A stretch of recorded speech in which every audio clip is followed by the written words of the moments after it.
இன்றைய இறைவார்த்தை.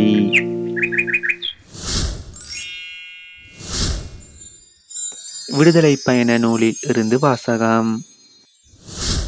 மோசே சீனாய் மலையிலிருந்து இறங்கி செல்கையில் உடன்படிக்கை பலகைகள் இரண்டையும் தம் கைகளில் தாங்கிக் கொண்டிருந்தார். மோசே கடவுளோடு பேசியதால் அவர் முகத்தோற்றம் ஒளிமயமாய் இருந்தது. ஆனால் மோசே அதை அறியவில்லை. ஆரோனும் இஸ்ரேல் மக்கள் அனைவரும் மோசேயை பார்த்தபோது அவர் முகத்தோற்றம் ஒளிமயமாய் இருந்ததைக் கண்டு அவரை அணுகி செல்ல அஞ்சினர். ஆனால் மோசே அவர்களை கூப்பிட்டார். ஆரோனும் மக்கள் கூட்டமைப்பின் தலைவர்கள் அனைவரும் அவரை நோக்கி வந்தனர். மோசேயும் அவர்களிடம் பேசினார். பின்னர் இஸ்ரேல் மக்கள் அனைவரும் அவர் அருகில் வந்தனர். அப்போது ஆண்டவர் சீனாய் மலையில் தமக்கு அறிவித்த அனைத்தையும் அவர் அவர்களுக்கு கட்டளையாக கொடுத்தார். மோசே அவர்களோடு பேசி முடித்த பின் தம் முகத்தின் மேல் ஒரு முக்காடு போட்டுக் கொண்டார். மோசே ஆண்டவரோடு உரையாடும்படி அவர் திருமுன் செல்வது முதல் வெளியே வருவது வரை முக்காட்டை எடுத்து விடுவார். அங்கிருந்து வெளியே வந்து அவருக்கு கட்டளையிடப்பட்டவற்றை அவர் இஸ்ரேல் மக்களுக்கு எடுத்து கூறுவார்.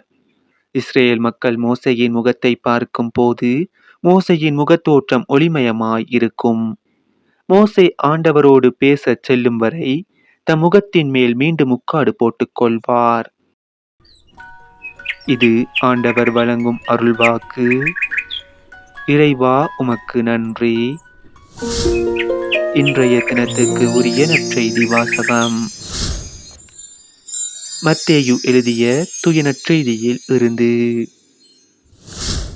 அக்காலத்தில் இயேசு மக்களை நோக்கி கூறியது: ஒருவர் நிலத்தில் மறைந்திருந்த புதையல் ஒன்றை கண்டுபிடிக்கிறார்.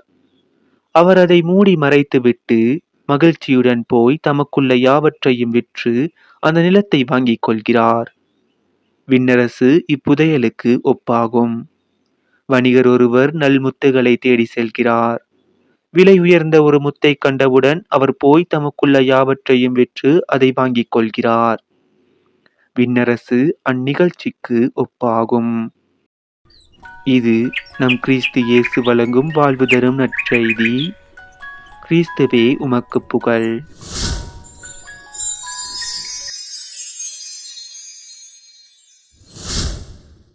இன்றைய தினத்துக்கு உரிய சிந்தனை துளிகள். நம் வாழ்க்கையில் முதலிடம் யாருக்கு? மனிதர்கள் அவர்களது மதிப்பீட்டு பட்டியலில் எதற்கு முதலிடம் கொடுக்க வேண்டும் என்பதை இன்றைய நற்செய்தியில் இயேசு தெளிவுபடுத்துகின்றார். முதலில் நாம் விண்ணரசை தேட வேண்டும். விண்ணரசு என்பது இறையாட்சியை குறிக்கும். புனித பவுலடியார், இறையாட்சி என்பது நாம் உண்பதையும் குடிப்பதையும்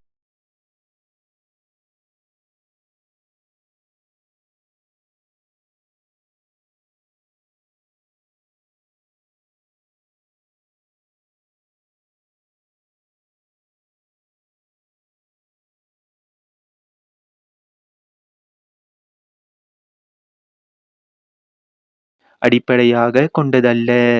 மாறாக தூய ஆவி அருளும், நீதி, அமைதி, மகிழ்ச்சி ஆகியவற்றையே அடிப்படையாக கொண்டது என்கின்றார்.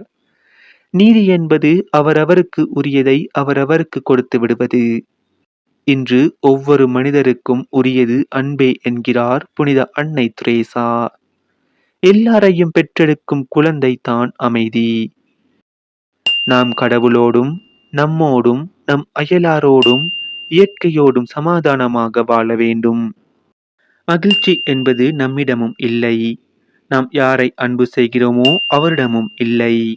மாறாக இரண்டு பேருக்கும் நடுவிலே நின்று நிலவும் உறவுக்குள் ஒளிந்திருக்கிறது.